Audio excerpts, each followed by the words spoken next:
Number 1, क्या आपको पता है मोनालिसा का पेंटिंग बनाने में 16 साल का समय लगा था, जो कि सिर्फ मोनालिसा का लिप्स बनाने में 12 साल का समय लगा था। नंबर 2, मोनालिसा का रहस्यमय मुस्कान, जो कि आप जिस एंगल से या जिस मूड से देखते हैं तो आपको वैसा ही दिखाई देगा। आप एक एंगल से देखेंगे तो आपको मोनालिसा का प्यारा सा मुस्कान देखने को मिलेगा, वहीं दूसरी तरफ से आप देखेंगे तो मोनालिसा का मुस्कान फीका देखने को मिलेगा।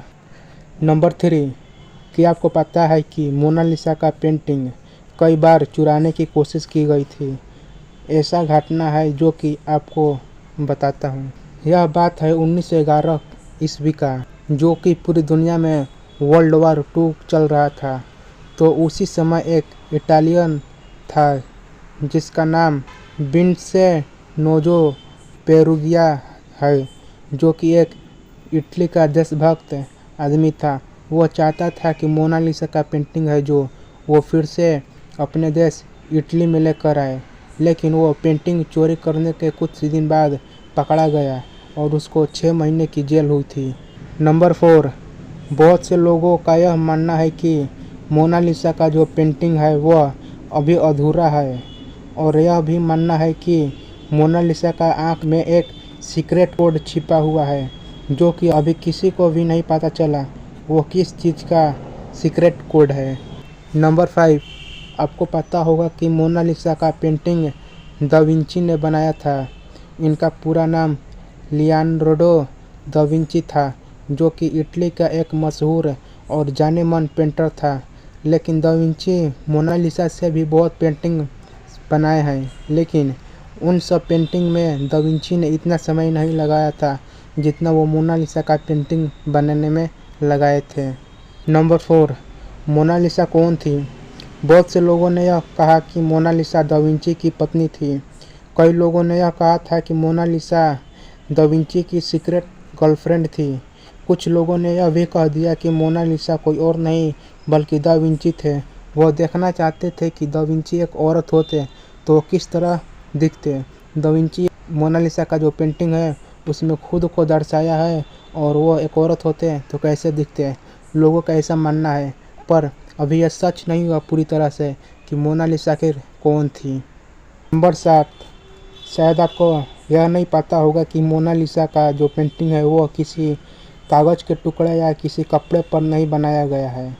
मोनालिसा का पेंटिंग वह एक खास तरह की लकड़ी के टूटे हुए भाग पर बनाया गया है, और यह दा विंची इस पेंटिंग में इतने बारीकी से काम किया है कि पेंट का जो आउटसाइड का ब्रश है वो भी दिखाई नहीं पड़ता है।